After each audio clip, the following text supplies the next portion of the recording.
Not everybody. I ain't seen Denzel put on Nair lip gloss. I ain't seen that boy do anything where I've been like, oh no, you too? It makes me want to talk about just the representation of being a black man in Hollywood. And then I'll even add to a layer of that a black heterosexual male in Hollywood. Well, if you don't go ahead now. So, you know, let's kind of unpack that. Yeah. Do you think, you know, if you maybe play the game a certain way and I'll suggest if you were a homosexual man, do you think that would have altered your career a bit? 1000%.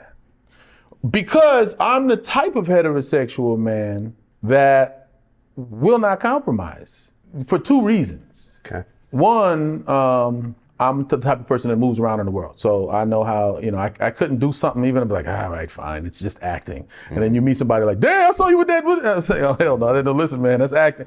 I move around. So that's one thing, that's part of it. I won't be able to do it justice. There's certain roles I just wouldn't even consider because I'm not gonna be able to pull it off, man. I'm offend them more than they gonna be offended by me saying something slanderous. They gonna be just like, oh, come on now, really? You know?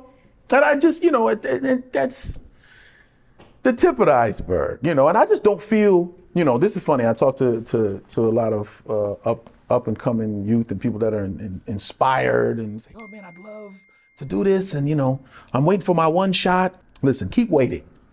Don't feel like, you said give it to them sometimes. Look, don't feel like you have to do anything. You don't have to do nothing. You get your shot, your time will come. You might have to wait longer. You might have to gut it out for a little bit, but there's no have to. Nobody say, oh, everybody puts on a dress. Not everybody. I ain't seen Denzel put on Nair lip gloss. I ain't seen that boy do anything where I've been like, oh no, you too?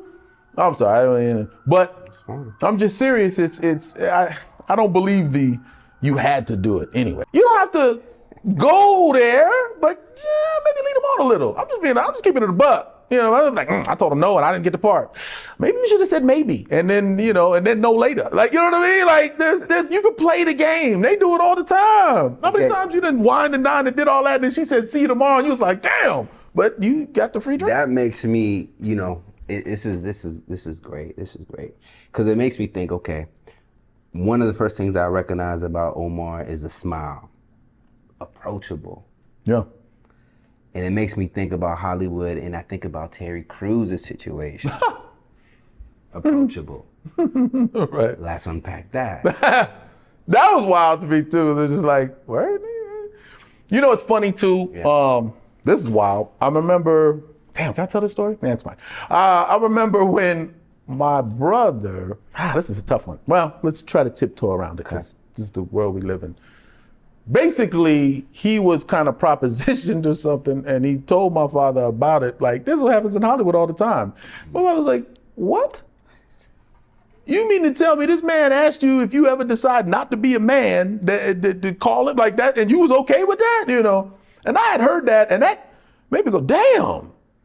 You know what I mean? And maybe some people seem more approachable, and that could have been because of the roles he's taken. Yeah. You know, we've seen Boat Trip. We've seen things that make you go, damn, nigga, why?